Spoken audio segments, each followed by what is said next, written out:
Nellore rural నియోజకవర్గం నీలగిరి సంఘంలో 38 లక్షల రూపాయల వ్యయంతో 1400 మీటర్ల డ్రైన్ల నిర్మాణం.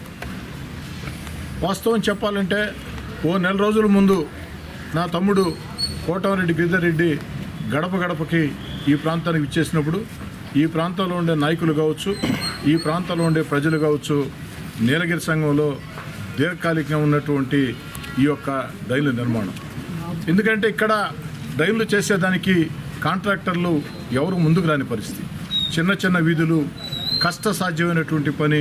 దాంతో గతంలో అనేక ప్రయత్నాలు చేసిన కాంట్రాక్టర్లు ముందుకు రాని పరిస్థితి. కానీ గడప గడపకి కోటమిరెడ్డి గిరిధర్రెడ్డి కార్యక్రమంలో భాగంగా గిరి మాట ఇచ్చాడు.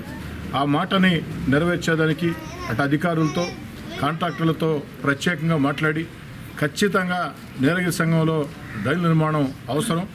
ఈ 38 లక్షల రూపాయలతో ఇక్కడ డ్రైన్లు చేపట్టినట్టయితే పలు అడ్డవీధులకి డ్రైన్లు వస్తాయి.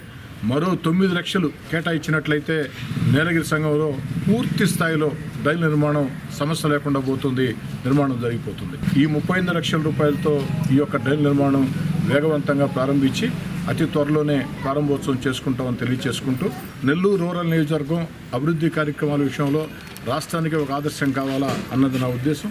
ఒక పక్క సంక్షేమం, అభివృద్ధి ఈ రెండు కూడా దృష్టి పెడుతూ మరోపక్క ఎన్నికల్లో ఇచ్చిన హామీల్ని ఒక్కొక్కటి నెరవేరుస్తూ వస్తున్నారు. అతి త్వరలో హామీలన్నీ కూడా ప్రారంభమవుతాయి. కొన్ని ఇప్పటికే ప్రారంభమని తెలియజేసుకుంటూ, నీలగిరి సంఘం వాసులకు కూడా నేను మనవి చేసేది ఒకటే, అభివృద్ధి కార్యక్రమాల విషయంలో ఎక్కడా కూడా రాజకీయ జోక్యం లేకుండా, ఆ పార్టీ ఈ పార్టీ తేడా లేకుండా ఎన్నికలు అయిపోయినాయి. ఎన్నికల వేళ మాత్రమే పార్టీ ఎజెండాలు. ఎన్నికలు పూర్తయిన వేళ ఈ యొక్క సమయంలో ఎక్కడికక్కడ అభివృద్ధి కార్యక్రమాలు చేపట్టుకోవాల్సిన అవసరం ఉంది. ఈ 38 లక్షల రూపాయల పనులకి సంబంధిత కాంట్రాక్టర్కి ప్రజలందరూ సహకరించాలి. వ్యక్తిగత పంతాలకి భేదాలకి పోయినట్లయితే నీలగిరి సంఘంలో ఎప్పటికీ డ్రైన్ల నిర్మాణం ఇక సాధ్యం కాదు.